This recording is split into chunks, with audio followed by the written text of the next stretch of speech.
Hey, I'm Mr. E. I'm Mrs. E. And this is This Lester is Lester. from here. Yep. Lester doesn't want to hang out today. No, he just wants to play with Lester the wants boxes. the box. So we are asking each other our interview questions from the conventions. We're now at question number 10. Mrs. E, what is your gateway game? The first game that you played that got you into the hobby? First game I played was Firefly the game. See if I can get it back from Can you Lester. get it back from Lester? I can. Once I learned that you were in this hobby and you wanted to try out a game, this was the first one you recommended because we are both huge Firefly fans.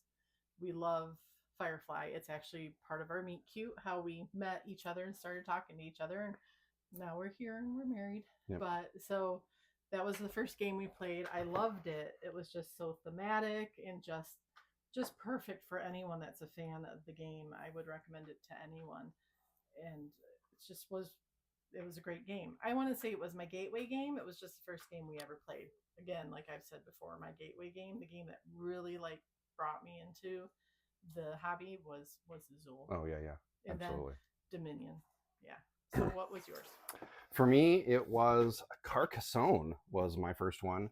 I didn't really know much about the modern board games, the classics growing up. And then I was looking for specifically two-player games that were great but are not, like what everyone has. And it's where I found Board Game Geek because I found a bunch of threads related to recommendations for two-player board games. And a lot of people said Carcassonne. Now, granted, this is back in 2008. Yeah, 2000, no, even before that.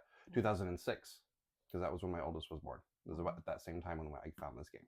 So in 2006, this was at the top of a lot of people's lists. I got it online, ordered it, learned it, and was like blown away that board games could be unique little kind of puzzles as opposed to just the what we're used to that you'd find at most retail stores. And then the artwork on this, and it's so much replayability, and like everyone can be until the end, and then you just see who did the best job at this puzzle. It was a great experience, and as you can see, that caused the problem. So, what is your gateway game that got you into board gaming?